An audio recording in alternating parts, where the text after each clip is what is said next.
Once again, I want to show you the two tools you can use to understand definite integrals better.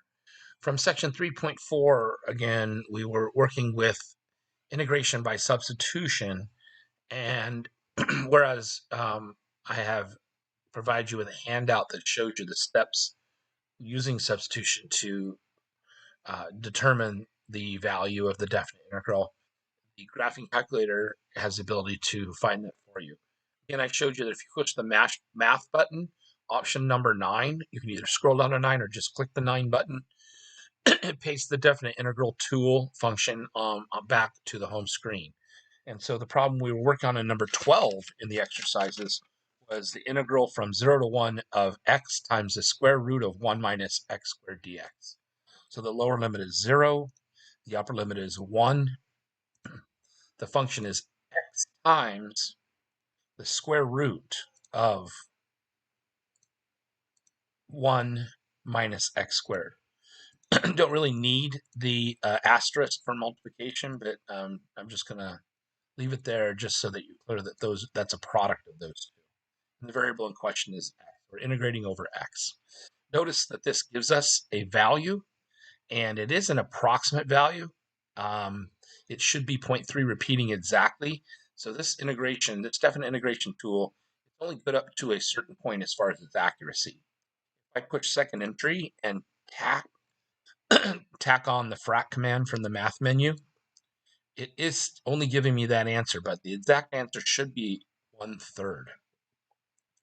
So it's better if we want to see this function by going back to our graphing y editor and putting in the function x times the square root of 1 minus x squared. This time I'm leaving out the asterisk. That's the function. So if we zoom 6 and graph it, we're seeing a very small little space where this function is graphed. It's graphed between -1 and 1 and doesn't even go up to 1 or down to -1.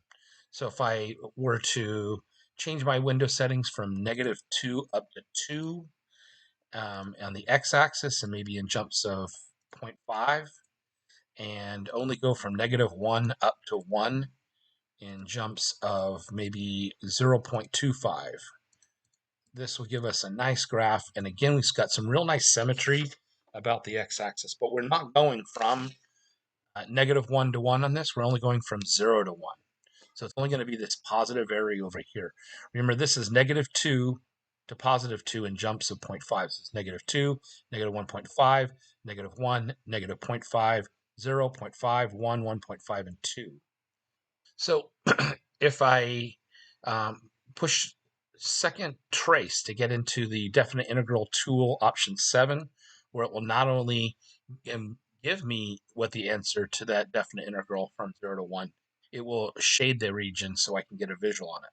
My lower limit is 0 and my upper limit is 1, and when I push enter, it shades that region. And again, it's not giving me the accuracy I'd really like. If we did that when we did this in class, or when I did it on the worksheet, you'll see the exact answer is 1/3.